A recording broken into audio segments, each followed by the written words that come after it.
A continuación, Noticiero Telesucesos. Clasificación A. Apto para todo público. Un noticiero pensado para usted porque se lo merece. Nos acercamos a la realidad desde diferentes perspectivas. Noticiero Telesucesos. Primera parte del Noticiero Telesucesos con las noticias más importantes del día. Bienvenidos a su Noticiero Telesucesos. Este espacio informativo llega gracias a Preescolar El Parque. Estamos seguros de ser únicos por haber creado un lugar especial en que las fantasías de los niños se hacen realidad y haber desarrollado un lugar excepcional para crecer, aprender y ser felices. Con orgullo tenemos la certeza de que somos el centro de desarrollo infantil más avanzado de la ciudad. Comuníquese al 099 73 72 081. Sean ustedes bienvenidos a su noticiero Telesucesos. Un día como hoy. En el tercer viaje de Cristóbal Colón, sus naves llegaron a la desembocadura del río Orinoco. Era la primera vez que Colón tocaba continente americano. Luego, sus barcos bordearon sus costas y tras conocer sus bellas ensenadas, le pareció que aquel lugar era parecido a Venecia. Entonces lo llamó Pequeña Venecia, Venezuela. El destino de estas tierras fue similar al resto: conquista, evangelización, resistencia de los indígenas frente a la invasión, pero al final, el imperio español logró imponerse. Con los años vino la colonia y el surgimiento de una nueva clase. Eran los criollos, americanos, pero hijos de españoles, que un día habrían de rebelarse frente al poder español. Y en esa lucha por la independencia, los nombres de Miranda, Bolívar y Sucre brillan con luz propia, para orgullo de Venezuela y de América. Finalmente, los acontecimientos se precipitaron, y un 5 de julio de 1811, todos los congresistas menos uno declararon la independencia de Venezuela, según ellos, en nombre de Dios Todopoderoso. La voz de Venezuela recuerda el sueño de Bolívar, cuando en el himno nacional nos dice: La América toda existe en nación, y si el despotismo levanta la voz, seguid el ejemplo que Caracas dio. La declaración de independencia de Venezuela fue un día como hoy, 5 de julio de 1811. Y hoy, los pueblos de América le cantan: Gloria al bravo pueblo que el yugo lanzó. Las principales noticias del día. Titulares. El 7 de julio será la primera reunión entre el gobierno y el movimiento indígena tras la firma del Acta de la Paz.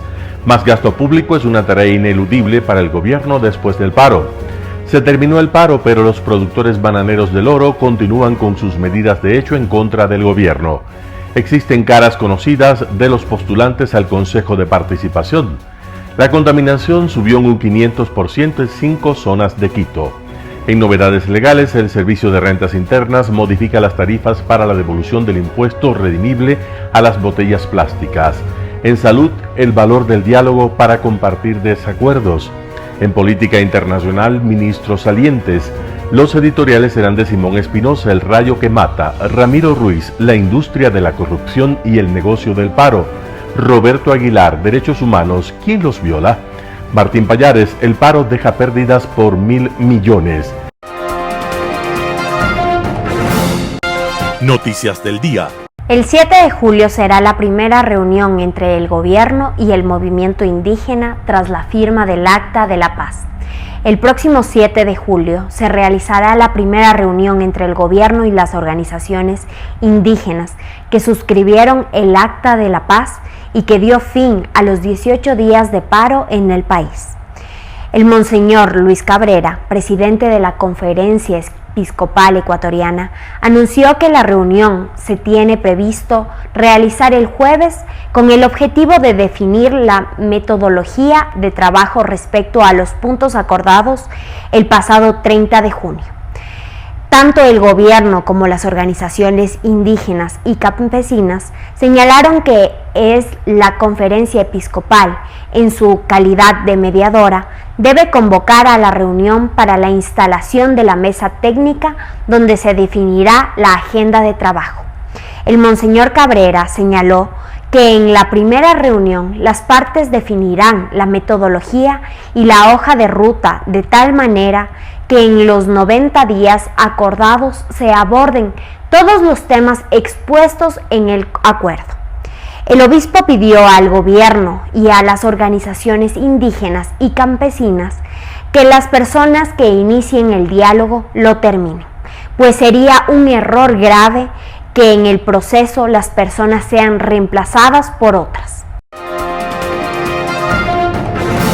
Más gasto público es una tarea ineludible para el gobierno después del paro. Las pérdidas económicas y la fractura social que se generaron luego de casi 3 semanas de protestas obligan al gobierno de Guillermo Lasso a establecer un cambio de timón en su manejo de las cuentas públicas. La meta de llegar al superávit fiscal hasta el 2025 debe borrarse del panorama. Además, a corto plazo se suman exigencias de varios sectores para abrir la llave del gasto público para evitar que el descontento social se reactive.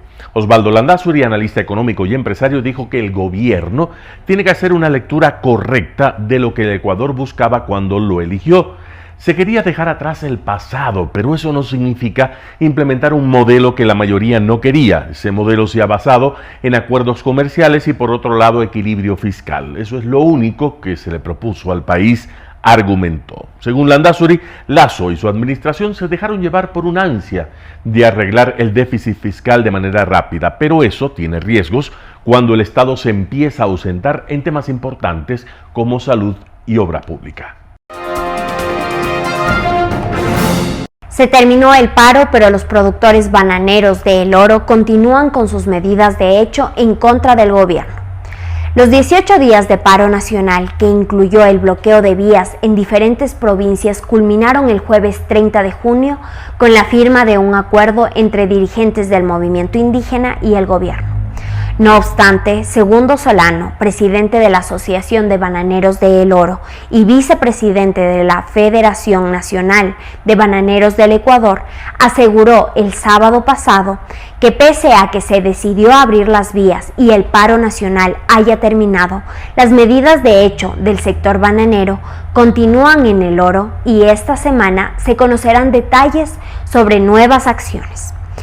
El desbloqueo de las vías en El Oro se dispuso el 23 de junio pasado luego de una asamblea instalada en el gobierno autónomo descentralizado provincial, presidida por el prefecto Clemente Bravo, según se registró en un acta de compromiso. En aquella asamblea se reunieron los representantes de las cámaras de producción de El Oro y de los productores de banano de la provincia, quienes firmaron un exhorto al presidente de la República, Guillermo Lasso, para que haga respetar la legislación bananera, en especial el pago del precio mínimo de sustentación de $6,25 de la caja de banano, y derogue de forma inmediata los decretos 1127 y 183 que prorroga la inscripción en el Ministerio de Agricultura y Ganadería de los nuevos cultivos de banano sembrados, violentando la legislación bananera, y a su vez se dé cumplimiento a los 18 puntos acordados en la mesa de diálogo con el gobierno nacional, planteados por el sector productor bananero. Solano aseguró que su sector aún no ha sido atendido y lamentó que los avances que se lograron a través de las mesas de diálogo con el ministro de Gobierno, Francisco Jiménez, en abril pasado, no hayan sido tomados en cuenta por el ministro de Agricultura y Ganadería, Bernardo Manzano. Existen caras conocidas de los postulantes al Consejo de Participación. Las elecciones de los nuevos miembros del Consejo de Participación Ciudadana y Control Social serán en menos de un año. A la par de nuevos alcaldes y prefectos, los ecuatorianos votarán para escoger a estos 7 vocales que estarán en el cargo por 4 años. Esta elección, sin embargo, tiene procesos distintos a los otros comicios. Aquí no participan ni partidos ni movimientos políticos. Las postulaciones son ciudadanas y de momento hay 191 candidatos inscritos para este proceso, pero este aún no es el número fijo de postulantes, que deberán estar en 3 papeletas electorales, una para hombres, una para mujeres y una para representantes de los pueblos y nacionalidades. Aún falta por resolver las denuncias que otros ciudadanos interpusieron en contra de los postulantes a mediados de junio. Y después viene el proceso de impugnaciones. La lista oficial de los candidatos al Consejo de Participación Ciudadana y Control Social estará lista recién en septiembre de 2022. Pero de este momento ya se puede saber quiénes están en carrera. Y en la lista de hombres hay distintos ámbitos de la política nacional representados. De la lista de 291 postulantes se encontraron varios rostros conocidos de la política nacional y 3 han sido abogados en polémicos casos. Allen Berbera, defensor del expresidente Rafael Correa durante su gobierno. Eduardo Francolor, abogado del ex vicepresidente Jorge Glass. 5 de los 7 actuales consejeros del Consejo de Participación Ciudadana buscarán la reelección: David Rosero, Juan Javier Dávalos, Francisco Bravo, Ivete Supiñán, María Fernanda Rivadeneira. La contaminación subió un 500% en 5 zonas de Quito. Durante los enfrentamientos entre manifestantes y la fuerza pública en Quito se evidenció la contaminación del aire por la quema de neumáticos, ramas y escombros. También hubo árboles talados para bloquear las vías. Estas acciones destruyeron la naturaleza y ocasionó que se emitan gases altamente contaminantes que ocasionan problemas respiratorios en las personas. Valeria Díaz es coordinadora de investigación de análisis y monitoreo de la Secretaría de Ambiente. Ella explicó que las llantas están compuestas por sustancias químicas que al quemarse emanan monóxido de carbono, dióxido de carbono y dióxido de azufre.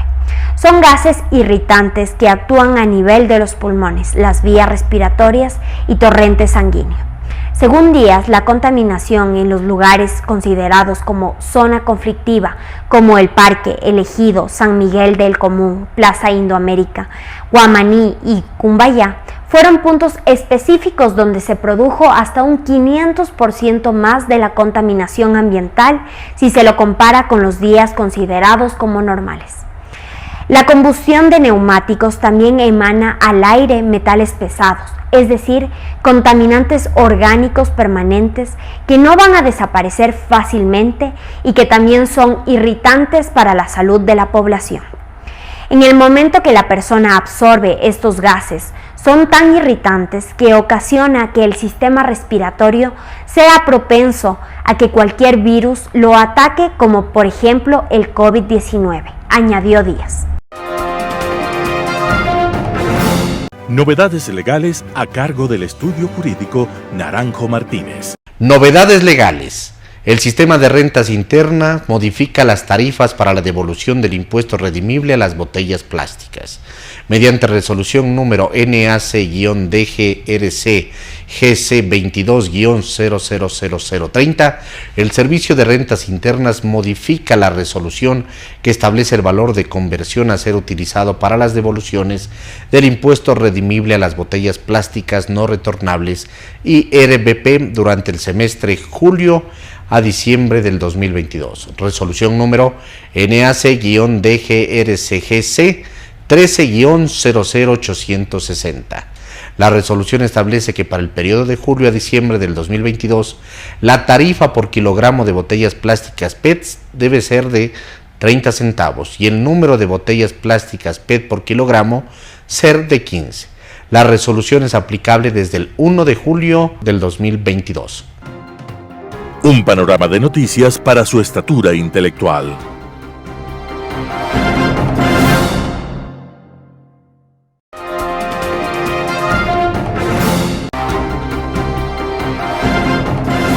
Con frecuencia hablamos todo el tiempo de los altos índices de violencia que estamos experimentando cada vez. Nos asombramos día a día de cómo se ven estas condiciones en todos los ámbitos de la sociedad, en todos los niveles, en la calle, en las instituciones educativas, en las empresas y demás. Y ahora, en estos últimos días, hemos visto justamente cómo esta violencia empieza a escalar cada vez más.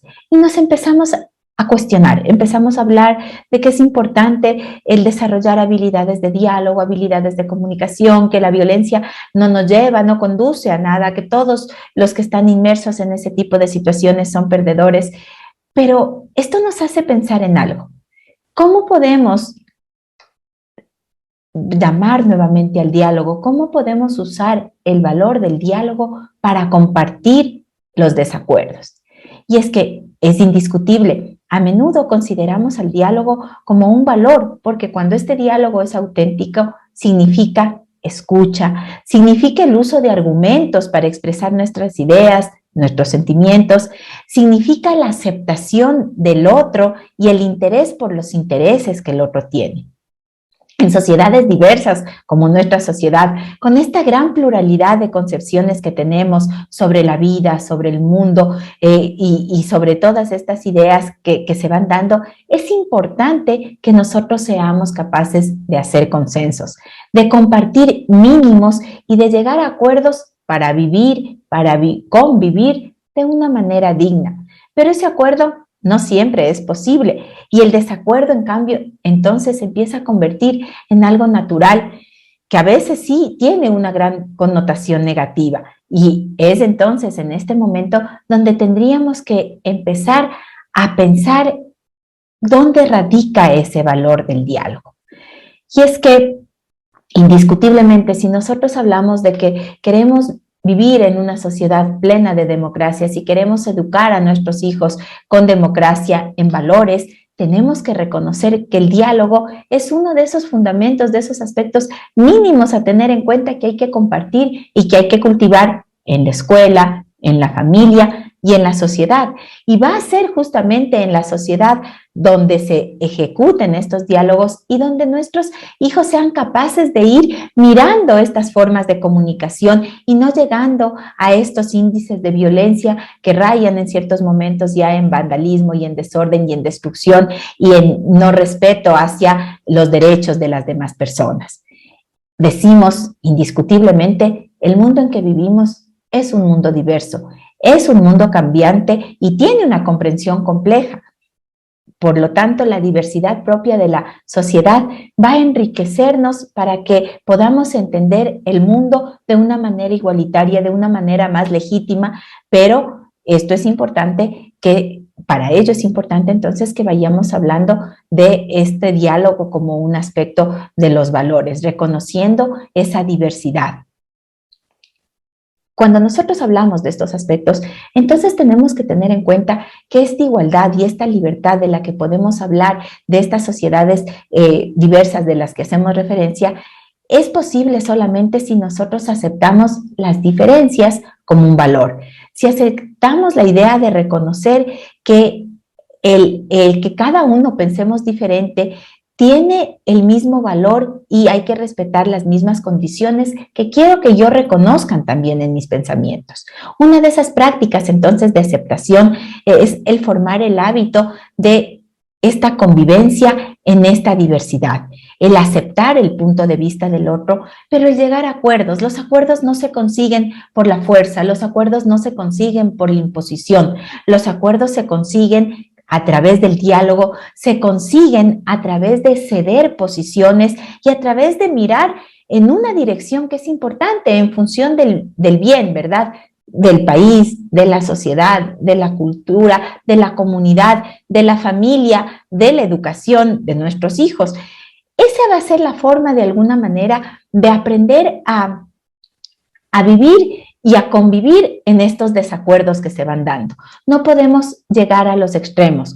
Sabemos que los extremos no son positivos. Ninguno de los extremos nos lleva realmente a un progreso, nos lleva realmente a un desarrollo. Y nos va generando y va gestando en la mente de los niños, va gestando en la mente de los adolescentes esta idea de que las cosas tienen que hacerse por la fuerza, de que las cosas tienen que hacerse a través de la imposición, no a través de la escucha, no a través de la aceptación empática de las otras posiciones, no a través de el pensar solamente en las necesidades individuales de uno solo, sino en pensar en las necesidades del bien común. Y eso es lo que nosotros debemos procurar llegar. Es cierto que no siempre se puede llegar a consensos. Es cierto que va a haber ocasiones en las cuales una parte va a sentirse perdedora frente a otra parte, pero es importante también tener en cuenta que la convivencia, la construcción de la ciudadanía, la construcción de la comunidad está en función de todos estos actores que coexisten en un territorio, con tradiciones diferentes, con expectativas que también son diversas. Entonces, es importante en ese sentido que estos acuerdos o estos desacuerdos que se van dando en un momento determinado traten de llegar a un punto de equilibrio, a un punto donde cada una de estas partes se sienta menos dañada, se sienta menos afectada. Debemos empezar a desterrar ya la idea del pensar únicamente en uno mismo, de pensar en el bien de un grupo de personas. Debemos empezar a pensar como comunidad. Si no logramos hacer eso, si no logramos encontrar estos puntos de equilibrio, nuestra sociedad empieza a hacerse más frágil, empieza a debilitarse y eso va a tener repercusiones hondas, no solamente en la parte económica, sino realmente en la parte social, en el ámbito de la convivencia y en las generaciones que vamos a empezar a formar. Aceptemos que los pensamientos son diversos, pero en la diversidad podemos encontrar consensos de una manera respetuosa en la autonomía de las personas, en la autonomía de los grupos, en el reconocimiento de esas diferencias como valor y en la propuesta justamente de que queremos vivir en una sociedad democrática en donde se propicien todas las condiciones para que nuestras generaciones más jóvenes amen el diálogo como única forma legítima de abordar los desacuerdos. No la violencia, no la agresividad, sino el diálogo como una forma de llegar a esos acuerdos. Gracias. Global Hoy con Alan Carter. La pasada semana, entre la conclusión del paro indígena en el Ecuador, con sus ondas de choque aún reverberando al interior de la sociedad y cuyo procesamiento comienza recién, y los conflictos al interior del gobierno argentino, partido entre él y la Fernández, el presidente y la vicepresidenta, Alberto y Cristina, hemos visto salir a dos de los más importantes y emblemáticos ministros, tanto del gobierno del presidente Lasso, con la renuncia a su cargo de ministro de Finanzas de Simón Cueva, como la de Martín Guzmán, ministro de Economía de Alberto Fernández. A pesar de las diferencias de criterios entre los ministros salientes, existía sin duda un punto que los vinculaba: la credibilidad que por sus capacidades personales y profesionales eran capaces de proyectar hacia la comunidad financiera internacional, tanto multilateral y pública como hacia la banca e inversores privados. Este reconocimiento internacional proyectaba además hacia las finanzas y la economía interna una previsibilidad y unas certezas básicas respecto de las políticas y los tiempos indispensables para desarrollar proyectos y realizar inversiones a mediano y largo plazo. Tanto Cueva como Guzmán eran vistos como interlocutores serios que sabían lo que hacían y con quienes mantenían unos códigos y lenguajes comprensibles comunes. Simón Cueva, según fuentes informadas, ya tenía planes de retirarse de su cargo para el mes de junio pasado, planes que debieron diferirse por los acontecimientos que son de dominio público. Su retiro en medio del paro podría haber tenido interpretaciones variadas y hasta antojadizas. Al parecer, Simón Cueva asumiría funciones académicas en Londres, lo que deja en claro su valía profesional y su nivel académico. Cueva ha sido el ejecutor de la política y visión económica del presidente Lasso, dirigida tras la exitosa gestión para enfrentar la pandemia, con el financiamiento de la masiva campaña de vacunación pública, que fue la carta de presentación del gobierno entrante y el más importante golpe mediático al país, y la reorganización de las caóticas finanzas públicas tras los 14 años de opacas y, salvo contadas excepciones, desordenadas gestiones del Ministerio del Ramo. Esta etapa la de poner la casa en orden, recién está concluyendo con las renegociaciones de las deudas del país, con los multilaterales, pero sobre todo con China, por los altísimos costos que esa opaca deuda causa a la caja fiscal, tanto por sus costos financieros como por las pérdidas que causaba por la entrega de petróleo a China como garantía por los créditos, del orden de hasta $4 por barril, con un perjuicio cercano a los $5.000 millones, al decir del informado asambleísta Villavicencio.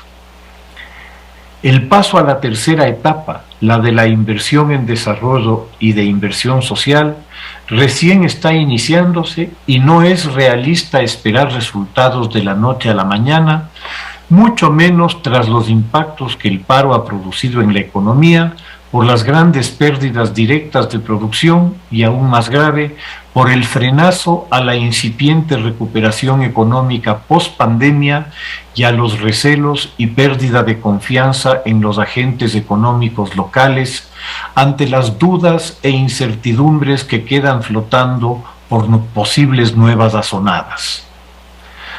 Todo lo que logró ganar el país en términos de reducción de su riesgo hacia los mercados internacionales en un año de grandes esfuerzos, se perdió en 15 días de violencia. Eso implicará costos mucho más altos en las tasas de interés por nuevos créditos, aunados al creciente costo del dinero por la crisis internacional causada por la pandemia y por la guerra en Ucrania. Para dar fin a su gestión como ministro de Finanzas, a Simón Cueva le cupo la satisfacción de anunciar la recepción del desembolso de $1.000 millones del Fondo Monetario Internacional, con los cuales ojalá su sucesor implemente unas políticas sociales que contribuyan a la estabilidad y la recuperación del país. Ojalá también queden de lado las agendas políticas que promueven el caos y la confrontación, que la ciudadanía las identifique y desenmascare y que no se permita la violencia de ningún grupo a ningún título. En Argentina, mientras tanto, la sistemática y enconada acción del kirchnerismo, dirigido por la vicepresidenta y expresidenta Cristina Fernández, cabeza visible junto a su hijo Máximo, de la doble oposición que Alberto Fernández ha enfrentado a lo largo de buena parte de su gobierno, en contra del ministro Martín Guzmán y de su política económica, que ha privilegiado su relación con los organismos multilaterales por los costos significativamente menores de los créditos. Para el kirchnerismo esto es una traición a la soberanía nacional, pues los créditos no son, como ellos prefieren, de libre disponibilidad, lo que debe leerse como plata de bolsillo para gastársela en promoción política de sus candidatos de cara a las elecciones. Como el ministro Guzmán se ha sujetado a un estricto presupuesto, impidiendo el uso político de los recursos públicos, se ha ganado la inquina de la vicepresidenta, que lo ha criticado donde ha podido en los peores términos. El presidente Fernández, por errores propios de gestión y por circunstancias imprevistas como la pandemia y la guerra, ha sufrido un importante desgaste político. Su aspiración a un segundo periodo parecería muy difícil y su pérdida de respaldo en el legislativo lo han llevado a tener que ceder posiciones a la vicepresidenta y a su entorno radical. De a poco, los extremistas han ido ocupando unas posiciones administrativas que han atado de manos a Guzmán al punto que sus órdenes y directrices dejaron de cumplirse. Ante esta situación, el sábado pasado, en una larga carta, presentó su renuncia a su cargo ante el presidente Fernández. Asistimos, pues, a la inminencia de nuevos nombramientos en Ecuador y Argentina para uno de los ministerios de mayor importancia, justamente en momentos de situaciones muy delicadas en ambos, con bombas de tiempo en marcha. Dada la debilidad del presidente Fernández, lo más probable será negociar con Cristina, no tanto el nombre, cuanto los términos del programa económico y abrir el grifo del gasto público para favorecer a los candidatos del gobierno con asignaciones y obras dentro del modelo clientelar peronista cuya estructura y concepto se mantienen intactos y vigentes con toques cosméticos desde hace casi 80 años. El presidente Lasso tiene menos tiempo si acepta como ultimátum el arbitrario plazo de 90 días que le impone el movimiento indígena para cumplir unos acuerdos intencionalmente vagos de amplia interpretación en positivo o negativo. El ministro que designe no puede ser Papá Noel.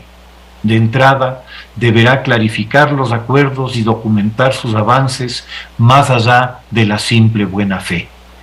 ¿Qué confianza se puede tener en un líder político como Issa, que para su audiencia de juzgamiento moviliza sus bases para un plantón frente a la corte? Cuando llegamos a que la intimidación es el argumento, el camino a la anarquía está abierto y conduce a un oscuro sendero. Muchas gracias. Editorial. El rayo que mata, Simón Espinosa Cordero. En 1534 y 1535 hubo en Alemania una guerra contra los nobles y el clero. Los combatían campesinos oprimidos por sus príncipes, caballeros feudales, obispos y curas. Biblia en mano, los oprimidos no hallaban nada que justificara tal conducta. Murieron 100.000 de ellos, y hasta el propio Martín Lutero se alineó con los grandes. Contra las hordas asesinas y ladronas, mojo mi pluma en sangre. Sus integrantes deben ser aniquilados, estrangulados, apuñalados, en secreto o públicamente, por quien quiera que pueda hacerlo, como se mata a los rabiosos. Esto dijo Martín Lutero. Las palabras de Lutero coincidirían tal vez con los deseos de muchos ciudadanos. La sublevación de la Confederación de Nacionalidades Indígenas del Ecuador y otras, en junio de 2022, fueron a ratos pacíficas y muy violentas a ratos. Además, hubo 7 grupos de infiltrados nacionales y extranjeros que obedecieron consignas narcochavistas y causaron terror. A la vez, la Asamblea quiso tumbar al presidente, completando de esta suerte la tarea de un sector de ella al hostigarlo y no dejarle gobernar. Debemos estar muy conscientes de que Ecuador es víctima del terrorismo internacional. Nuestra seguridad patria depende, pues, de la CONAIE, de una reforma radical de la función legislativa y de una alianza con quien pueda defendernos. No primó ni el fanatismo religioso represor que podía venir del señor presidente, ni el afán de vengar los ataques humillantes y mortales a policía y fuerzas armadas, ni la legítima defensa de la industria y de la agricultura, ni de los ciudadanos víctimas de todo género de abusos, sino la búsqueda de la paz. Compárese la brutalidad del ataque con las blancas protestas de la civilización. Varios fueron estos instrumentos de paz y uno de ellos, por su autoridad y formación religiosa, fue el presidente de la Conferencia Episcopal del Ecuador, Monseñor Luis Cabrera, de la Orden Religiosa de los Franciscanos. Era a la vez un hijo del dulce y mínimo Francisco de Asís y de una iglesia que en tiempos coloniales y republicanos maltrató al indio y abusó de él. Una persona en suma esencial para que el diálogo llegara a feliz término. Una persona a la que la prensa nacional, con excepciones, no dio la importancia debida, y la persona que debería ser la cabeza de un plan Marshall para que el indigenato sea respetado y se le ayude a que sus derechos civiles se hagan realidad. Urge este plan para que en 30 años de política continuada, Ecuador se cure de su cáncer racial y dé al indio las condiciones previas para que vuelva a ser grande. Esta será la mejor política de seguridad nacional para esta amenaza de furor que dura 4 siglos, y una asamblea elegida en la segunda vuelta. Simón Espinosa Cordero. La industria de la corrupción y el negocio del paro, por Ramiro Ruiz. El problema de fondo es la carencia de estrategias para gobernar y colaborar, y también para oponerse contra la antidemocracia. El pueblo ecuatoriano y latinoamericano son difíciles. Una estrategia es escuchar y dialogar. Diálogo, una palabra que señala a dos. Escucho mientras tú hablas, ahora escuchas y yo hablo. Un acto básico, milenario y arduo. En política, el diálogo es complicado mientras existan intereses mezquinos y una cultura de astutos. La estrategia fundamental es pensar, enfocar conductas y actitudes para salir del subdesarrollo. Una muestra de atraso es negar el diálogo. Otro ejemplo es la dependencia absoluta del gobierno de turno. Los indios son enemigos del diálogo y además víctimas de la dependencia. Si el gobierno no soluciona los problemas, tiemblan de ira, financian y maniobran una paralización. Isa dice discursos que no corresponden a la realidad y están distantes a la solución de problemas. La turba de indios martirizados por la pobreza no saben por qué salen. No identifican con claridad los problemas y las causas de su penuria. Los dirigentes sí la conocen la realidad, pero no se esfuerzan en desarrollar el análisis de sus problemas. Mientras los indios retardan el conocimiento y la lectura de la realidad, los dirigentes tienen éxito. En otras esferas de la política, las alianzas y acuerdos entre partidos dieron lugar a la palabra trocha. Así también el término cambios de camiseta. En la actualidad, los intereses particulares han llegado al límite de locura. Se toma como normal el concepto de inmoralidad y corrupción de la clase política. El resultado ha sido la desconfianza y alejamiento de los ciudadanos. La corrupción es una industria que enriquece a los dirigentes y echan por tierra a un país y a una región, como ha sucedido con Nicaragua, Honduras, Guatemala, Venezuela, Perú, Chile, Argentina, Brasil. Países condenados a una lucha para volver a una vida democrática normal y sentar bases para el desarrollo. La industria de la corrupción está unida y correspondida al negocio de paros y paralizaciones. El comandante Isa sabe que será imposible bajar al presidente, pero seguirá recibiendo pagos y beneficios financiados por las mafias políticas.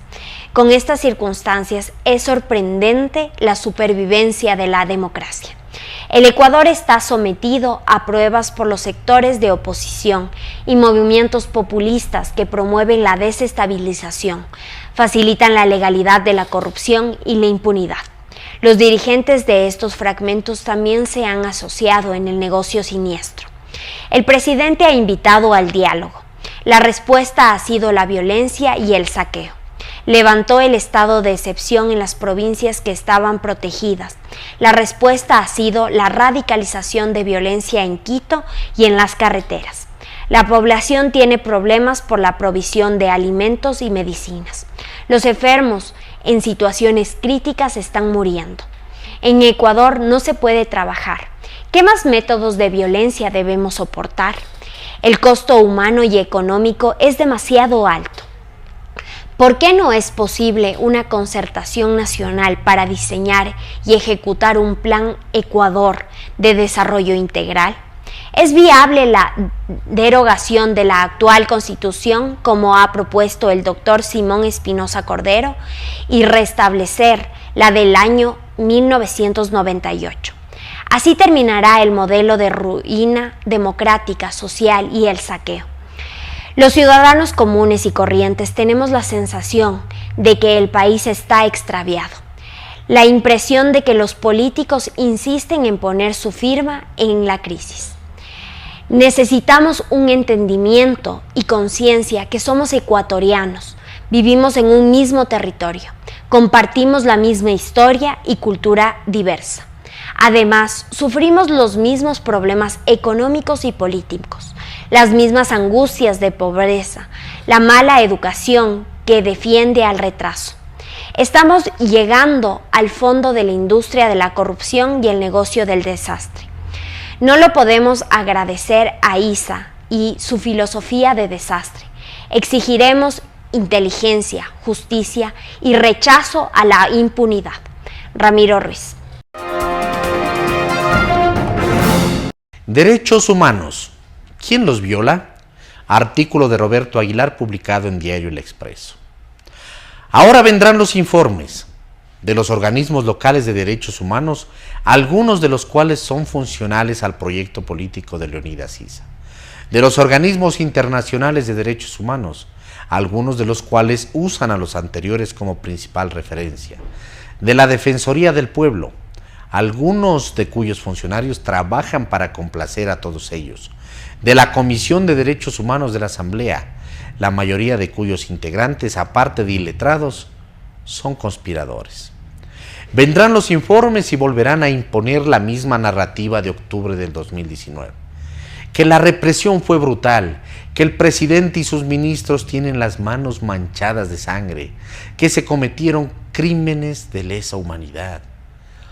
Esa desproporcionada exageración victimiza a los violentos y favorece su impunidad. Los ecuatorianos que no apoyaron el paro nacional, pero lo sufrieron, que son la mayoría, se sentirán desprotegidos. ¿Qué pasa con nuestros derechos humanos?, se preguntarán.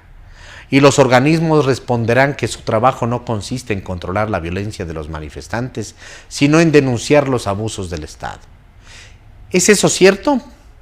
Sí, lo es. Sin embargo, lo primero es entender que las obligaciones en materia de derechos humanos, en efecto, corresponden al Estado, no a los ciudadanos. Es evidente el porqué. El Estado detenta el monopolio de la violencia legítima, que fácilmente puede convertirse en una fuente de abusos y atropellos, y los derechos humanos están ahí para proteger a los ciudadanos de esos excesos.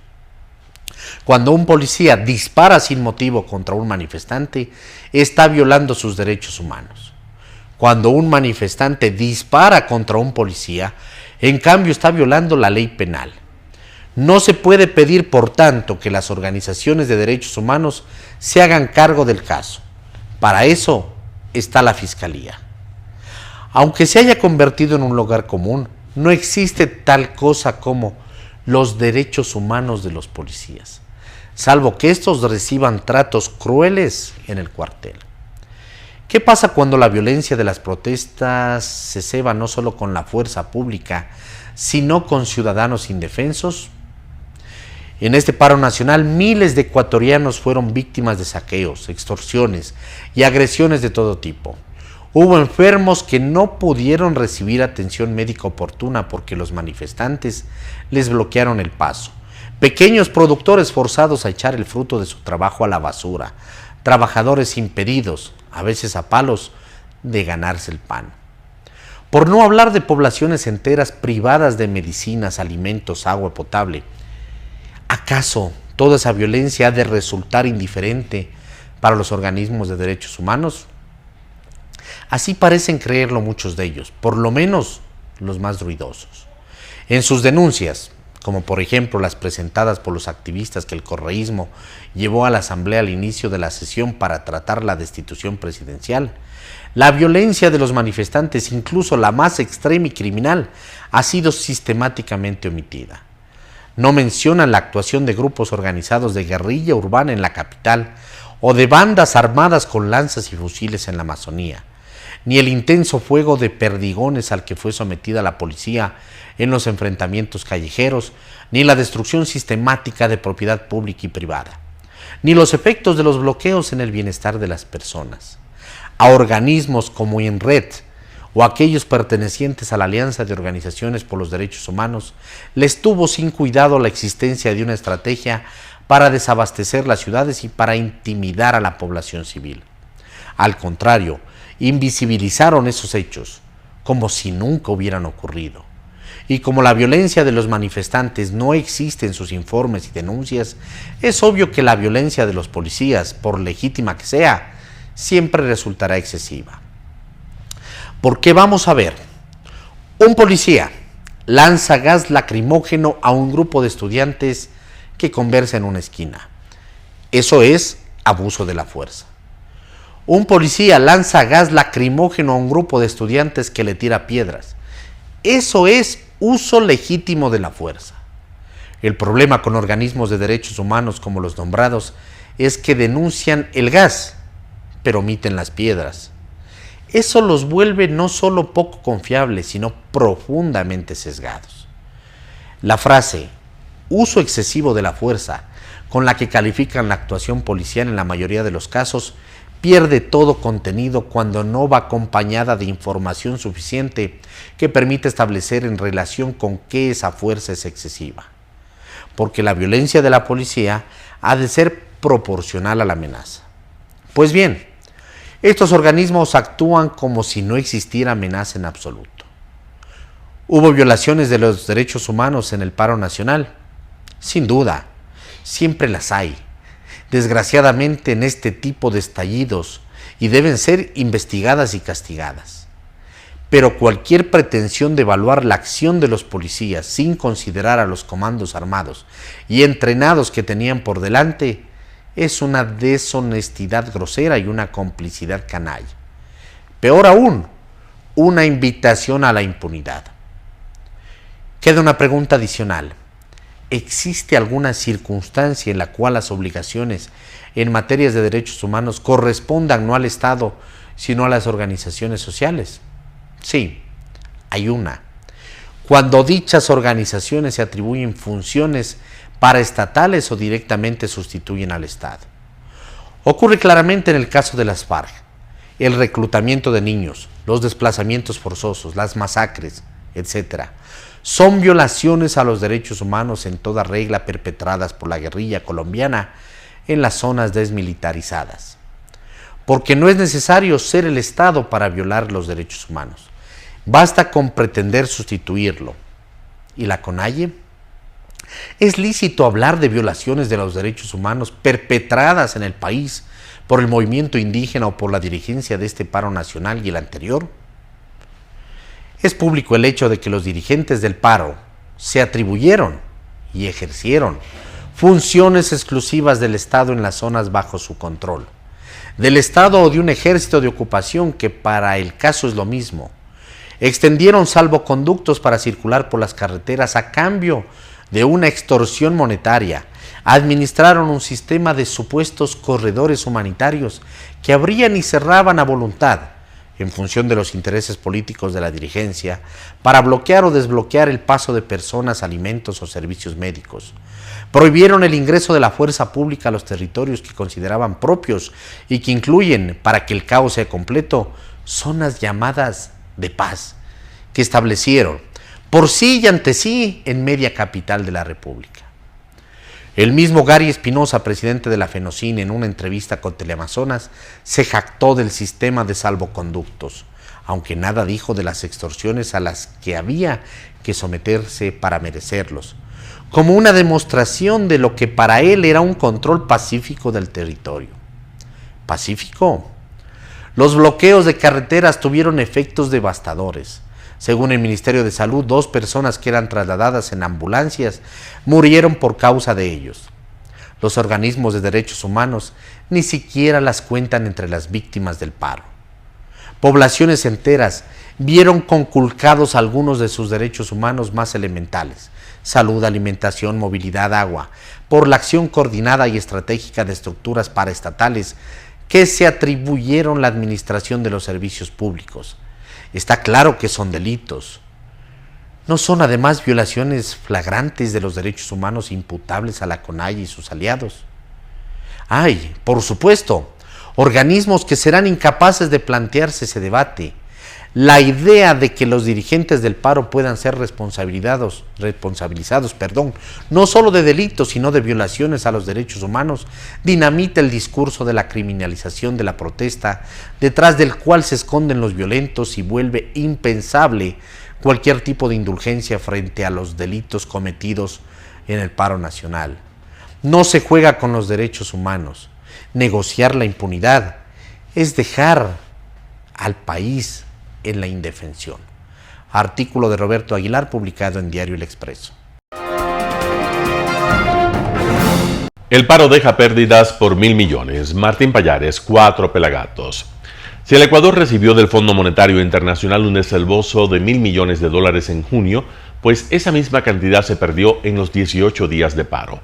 El gobierno y las cámaras de la producción hicieron esta estimación de pérdidas basándose en los datos del Servicio de Rentas Internas. Ese organismo registró que hasta hoy en la mañana se dejaron de vender 775 millones en el sector privado y 225 millones en el sector petrolero, privado y estatal. Si se suman los $600 millones que el país deberá destinar para el subsidio a los combustibles y otras medidas, las dimensiones de la tragedia son aún mayores. Carlos Loaiza, presidente de la Cámara de Comercio de Quito, cree que este año prácticamente ninguna empresa tendrá utilidades.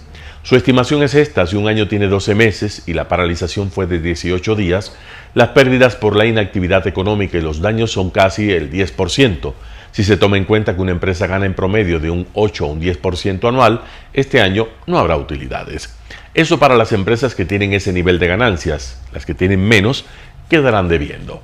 Según Loaiza, el escenario es más preocupante si se toma en cuenta que los empresarios, grandes o pequeños, no querrán tomar decisiones ni hacer inversiones durante los 90 días que se supone van a ir ajustando los pedidos de los indígenas en las mesas técnicas que se definieron durante la negociación. Serán 90 días en que no habrá quien se anime a contratar personal o a hacer inversiones.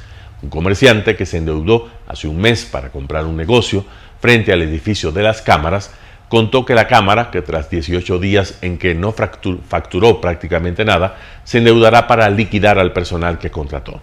Hoy en la tarde, el ministro de la Producción, José Julio Prado, hizo precisiones sobre las pérdidas dentro de los 775 millones.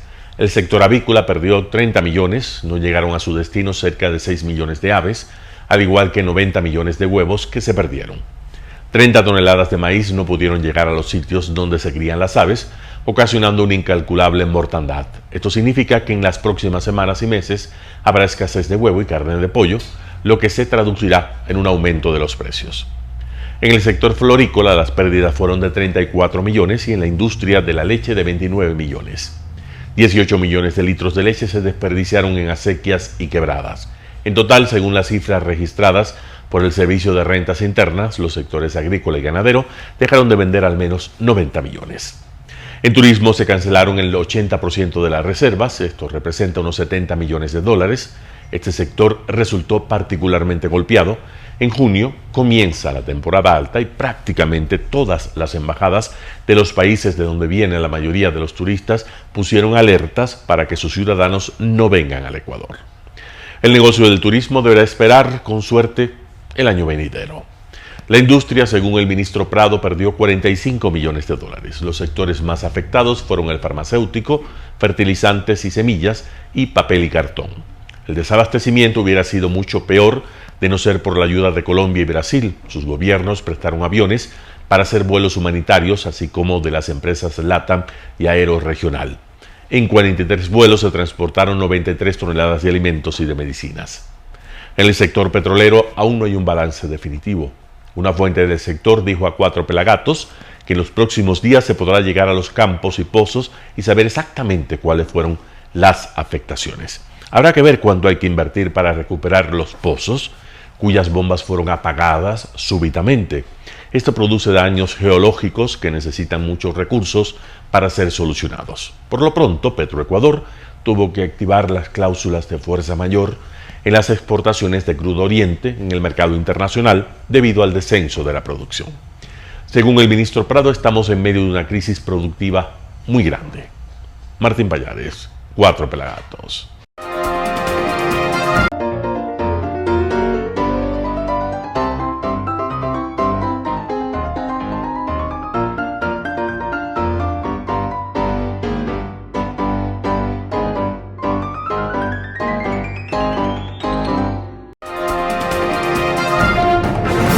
Gracias por sintonizar el noticiero Telesucesos. Este espacio informativo llegó gracias a Preescolar El Parque.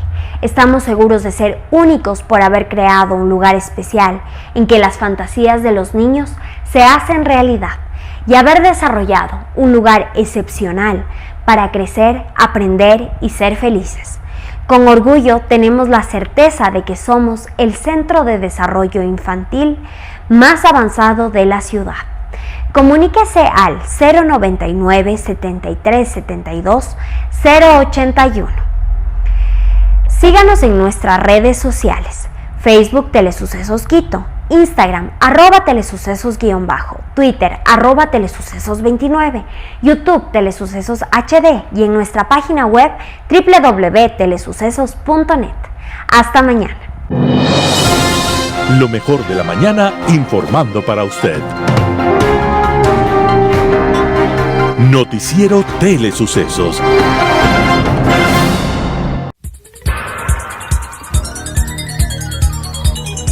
Las opiniones vertidas en este espacio por la producción y dirección del programa son de exclusiva responsabilidad de sus autores y de quienes intervienen en ellos.